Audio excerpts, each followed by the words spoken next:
Até porque eu vi 2 vezes, e todas as duas bem acompanhado. Meu pai e meu time de futebol, quando eu tinha 14 anos de idade, indo aqui de Niterói para Bom Jesus de Itabapuana, Itaperuna, no meio daquele retão que leva para lá antes da região dos lagos, num dia azul, azul, azul, azul. Meu pai foi parando o carro, olhou para cima, falou: desçam. Ele era muito calmo. Aí nós descemos, ele falou: olhem só. Aí estava ali, aquela esfera que não brilhava, era um negócio extraordinário. De repente, em menos do que um átimo, aquilo que estava longe fez, apareceu assim na nossa cara. E, Ana, foi uma sensação esquisitíssima, a sensação de estar sendo visto. Não era um negócio que parecia que tinha parafuso, solda, nem nada. Parecia um ente orgânico, embora a aparência fosse quase metálica, embora não o fosse, na minha Entendi. percepção. Era algo vivo que Vivo, não tinha um que formato não tinha humano, como a gente está acostumado, biológico, por biológico, exemplo. acostumado a ver. E aí eu olhei e falei: esse negócio enxerga. E aquilo ficou olhando, e eu fiquei me vendo visto por ele. Eu falei: nós estamos trocando aqui nós dois. De repente aquilo fez zip, foi embora, e todo mundo perplexo. Eu perguntei: pai, o que é isso? Ele falou: não é da nossa ordem de coisas. Da nossa ordem de coisas. Que coisa É, perfeita. Que fala, não é da nossa ordem de é, coisas. Está para tá além para da além. nossa capacidade de entender, mas existe. Aí, em outubro de 74, eu estava numa aula de física com meu professor de física em Manaus. Eu já era pregador do Evangelho desde 73, já estava na televisão, ia casar. Quando eu ouvi aquele alarido do lado de fora. Aí corremos para a janela, eu e o professor de física e a classe inteira, mas eu fiquei ao lado dele. Ana, quando a gente olhou para o céu, você imagina um negócio assim, maior do que o pão de açúcar? Não eram essas Uhum. luzezinhas, orbezinhos, não sei o que. Tudo que eu vejo por aí parece brincadeira perto das coisas que eu já vi. Aquela coisa enorme, vazada por algumas pequenas luzes, sem ser escotilhinha. Eu não levo muito a sério essas aparições de escotilha, disco voador, não sei o quê. Isso tudo parece coisa de criança Tudo que a comparado gente já viu não com que. vale. Não. Tem que ser algo que a gente Que não eu nunca imaginou. imaginei Exatamente. aquilo ali. Inimaginável. Eu fiquei olhando para aquilo, o professor calado, olhando para cima. Aí eu virei para ele e falei: e aí, professor Bessa? Aquela coisa enorme em cima de Manaus, o Rio Negro na nossa frente, tem 8 quilômetros de largura. Parecia que cobria o Rio Negro inteiro. A luz, a Não, a luminosidade. A presença mesmo, presença como daquela fosse uma coisa sombra. enorme. O meu sogro era capitão dos portos do Amazonas. Ele reuniu a Marinha, o Exército e a Aeronáutica, porque durou 1 hora parado ali, num tempo que não tinha fotografia, não tinha nada. Isso foi em Ninguém estava com o celular na mão. 1974.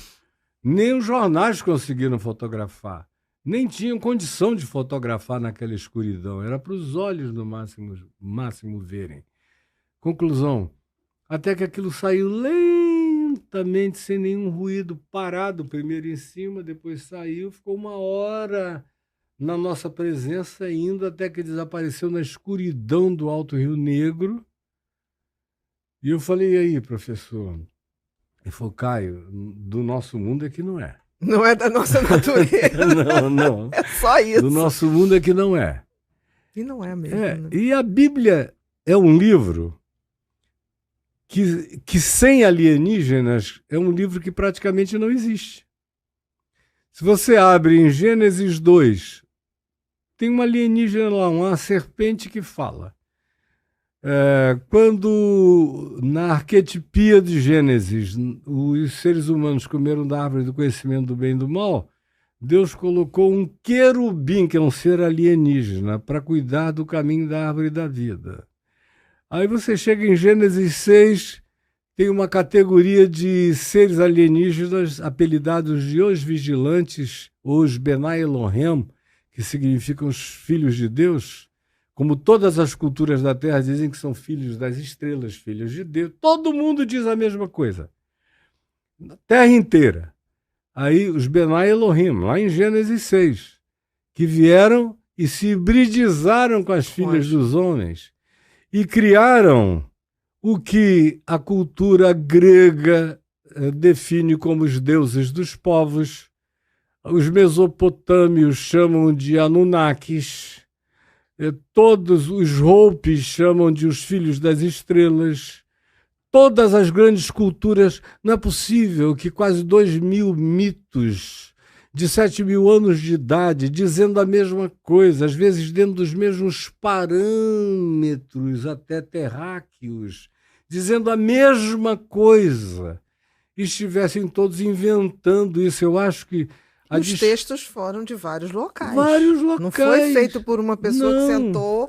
Aquilo aconteceu em vários locais. Não foi Maomé escrevendo o Alcorão, nem foram os sábios de Israel no exílio em Babilônia montando a Bíblia. Não!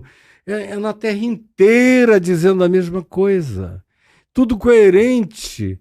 O que a gente costumou chamar de os mitos dos povos, cada vez mais a história tem que ser reescrita como a história dos povos. A história dos povos. A história dos povos, com muito respeito e com muita reverência por essas histórias. Porque nós temos sido visitados por entes multidimensionais a vida toda e continuamos sendo e seremos ainda. Mas a limitação mental é um negócio extraordinariamente chocante. Talvez seja o medo, Caio. As pessoas têm medo do que elas não definem, têm medos, por isso elas acreditam em coisas absurdas, mas para ter alguma certeza. Desde que seja um fetiche palpável que fica na mão delas. Exatamente. Né? Então eu acho que as pessoas têm necessidade de ter certezas para, entre aspas, ter segurança. Só que tem que isso não dá segurança. Não dá nenhuma. Nenhuma segurança. Pelo contrário, isso só faz... Só te reduz. Exatamente. Diz, olha, você tem a bênção de ter uma consciência capaz de estudar o universo, mas você é menos do que nada. Agora, no universo, o que importa não são os tamanhos nem as quantificações, são as qualificações lúcidas, conscientes, e esse loop que se volta sobre si mesmo e diz eu. Isso é que é mais importante do que o Sol, do que Andrômeda, do que qualquer coisa, é esse papo aqui.